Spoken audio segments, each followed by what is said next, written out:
अस्सलामुअलैकुम वरहमतुल्लाहि वबरकातुहू। हमारे आज के नावल का नाम है वफा है ज़ात औरत की। आज मैं आपको किस्त नंबर 12 का पार्ट 1 सुनाऊंगी। अगर वीडियो पसंद आए तो कमेंट सेक्शन में अपनी राय का इजहार ज़रूर कीजिएगा। अगर चैनल पर नए हैं तो चैनल को सब्सक्राइब करें, वीडियो को ज़्यादा से ज़्यादा लाइक और शेयर करें। तो सुनते हैं किस्त नंबर 12 का पार्ट 1। काफी देर बेहिस्सो हरकत लेटे रहने के बाद इसने बंद आंखें खोली, सामने दीवार पर लगी घड़ी पर निगाह डाली। 9:30 बजे का वक्त बताती सुइयां इसे हैरान कर गईं। इसके अंदाजे के मुताबिक रात के 2-3 बजे का वक्त होना चाहिए था। मजीद चंद मिनट इसी हियत में गुजार कर वो लहूलुहान एहसासात और नडाल जिस्म को समेटते हुए उठी। पहले पहल इसे लगा कि टांगें इसके बदन का बोझ बर्दाश्त नहीं कर सकेंगी।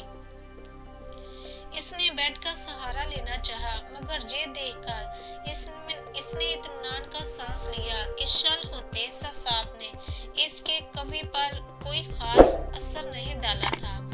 चंद लम्हों में ज्वेलरी उतार कर इसने कपड़े तब्दील किए। कपड़े और ज्वेलरी बेड पर छोड़े हुए इसने गाउन डालकर नकाब ओढ़ी और पर्स उठाकर बाहर निकल आई। इस घर में रहना अब इसके लिए मुमकिन नहीं रहा था। चौकीदार चचा, टैक्सी या रिक्शा ले आओ। जी बीबी जी, कहकर वो बाहर निकल गया, मानो हसरत से इन दरो दीवार को देखने लगी। इसके हंसते बसते घर को जाने किसकी नजर लग गई थी। इतनी मोहब्बत और चाहत का दावेदार जाने क्यों अजनबी बन गया था। शहीर का हालिया रवैया देखकर इसे यकीन ही नहीं हो रहा था कि ये वही शहीर है कि जिसके लिए मानो की मोहब्बत सरमाया हयात थी, जो लिबास तब्दील करने से पहले पहनने वाले लिबास का रंग इससे पूछना जरूरी ख्याल करता था। वो जो अपनी पसंदीदा ग़िज़ा को इस वजह से नापसंदीदा खुराक की फहरिस्त में शामिल कर लेता कि वो मानो को पसंद नहीं होती थी। शायद ये पिछले चंद माह की दूरी का फल है। इसके ज़हन में एक मुफक्कर का कौल गूंजा अपने चाहने वालों को अपनी कमी जरूर महसूस कराओ, मगर ये दूरी इतनी तूल ना खींचे कि वो आपके बगैर जीना सीख जाए। शायद शहीर इसके बगैर जीना सीख गया था। ये शोहरत और दौलत पाकर बदल गया था, मगर कहते हैं फितरत कभी नहीं बदलती। यकीनन शहीर का असल रूप ही यही था, जो दौलत, शोहरत और अख्तियार पाकर सामने आ गया था। इसकी इन्हीं सोचों के दौरान चौकीदार टैक्सी ले आया। अकबी नशिस्त पर बैठते हुए इसने ड्राइवर को लारी अड्डे जाने को कहा और रुमाल निकाल कर बेसाख्ता उमड़ पड़ने वाले आंसू पोंछने लगी। नकाब में होने की वजह से ड्राइवर इसके रोने से बेखबर रहा था। वो बहुत हसीन रात थी। शहीर की हालत इस भूखे की सी थी, जिसके सामने दस्तरख्वान पर इसका मनपसंद खाना चुन दिया गया हो। भूली बाली और शर्मीली नजर आने वाली ईमान भी शर्मो हया का लिबादा उतार कर बेबाकी और बेहयाई की नई तारीख रकम कर रही थी। इस दिल पसंद खेल में मगन शहीर मासूम मानो को भूल गया था कि इस पर क्या बीत रही होगी। हैवानी जज्बात और नफसानी ख्वाहिशात इंसान से शर्फ़े आदमियत ही नहीं छीनते, इसके दिल से हमदर्दी और रहमदिली जैसे एहसासात भी खत्म कर देते हैं।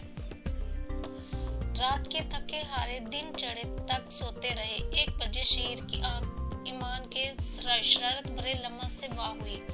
उठ जाओ जनाब, कोई चाय पानी का बंदोबस्त करो, तुम्हारी बेगम साहिबा तो जहर के अलावा कुछ खिलाने से रही।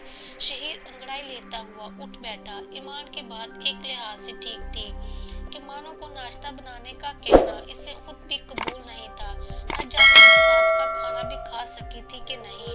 यूं भी इसने डिनर होटल से मंगवाया था और मानो के लिए भी रख छोड़ा था, मगर मानो के मिजाज को मद्देनजर रखते हुए इसे 100% यकीन था कि वो भूखी लेटी होगी। किचन में रात के बेतरतीबी से रखे गंदे बर्तनों ने इसके अंदाजे की तस्दीक की थी। चौकीदार को 3 आदमियों का नाश्ता लाने का कहकर वो बाथरूम में घुस गया और फिर जब तक वो दोनों फ्रेश होते चौकीदार नाश्ता ले आया था। कितना ख्याल है बेगम साहिबा का।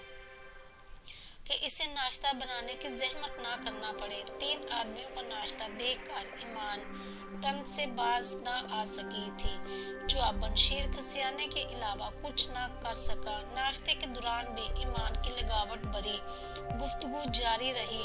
یقیناً اس کی کوشش مانو کو ٹارچر کرنے کی تھی۔ شہیر کے جواب ہوں ہاں تک ہی محدود تھے۔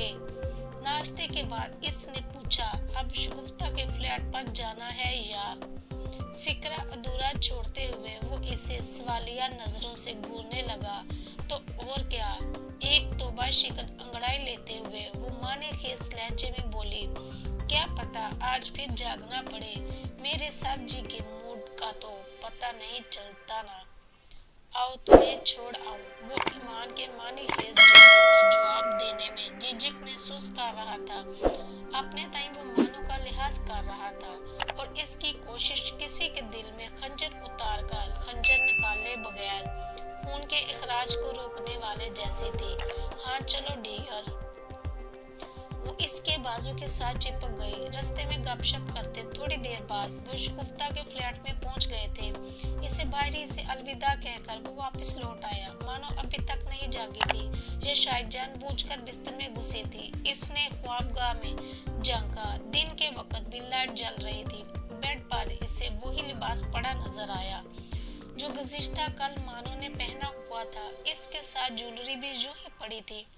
اس کا دل ناخوشگوار انداز میں دھڑکنے لگا۔ مانو اتنی پھوڑ تو نہیں تھی۔ میلے کپڑے بھی وہ بہت سنبھال کر رکھتی تھی اور پھر اس طرح جولری کو کھلا چھوڑ دینا، شاید باتھ روم میں ہو۔ جھانکا باتھ روم خالی تھا۔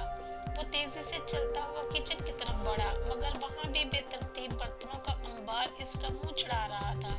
کچن سے نکل کر اس نے اسٹڈی روم میں جھانکا اور پھر باہر نکل آیا۔ چوکیدار چچا، بیگم صاحبہ گھر سے باہر تو نہیں نکلی؟ صاحب جی وہ تو رات ہی کو کہیں چلی گئی تھی۔ چوکیدار کے چہرے پر حیرت کی لہر آ کر رک گئی تھی۔ رات کو اب حیران ہونے کی باری شہیر کی تھی۔ کس وقت؟ کہاں؟ وقت تو غالباً 10 بجے کا تھا۔ مجھے کہا کہ ٹیکسی لے آؤ، میں ٹیکسی لے آیا۔ وہ ٹیکسی میں بیٹھ کر چلی گئی۔ تمہارا کام بنتا تھا کہ مجھے اسی وقت مطلع کرتے۔ شہیر نے اسے جھاڑا۔ مگر صاحب جی مجھے کیا معلوم تھا کہ وہ آپ کے لا علمی میں کہیں جا رہی ہے۔ چوکیدار کی بات صحیح تھی۔ شہیر اس سے بحث کیے بغیر واپس مڑ گیا۔ تھوڑا سا سوچنے پر اسے مانو کا طرز عمل عجیب نہ لگا۔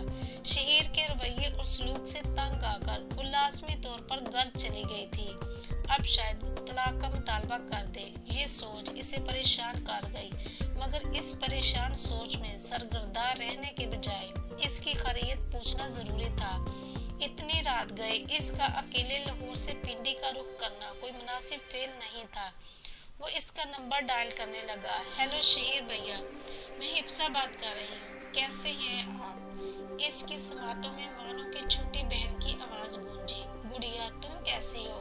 اور باجی کہاں ہے تمہاری؟ وہ تو سوئی ہیں بھیا، انہیں تیز بخار ہے، وہ معصومیت سے بولی۔ یقیناً وہ اصل بات سے ناواقف تھی۔ کس وقت گھر پہنچی تھی؟ ابھی گھنٹہ ڈیڑھ ہوا ہے کہ پہنچی ہیں۔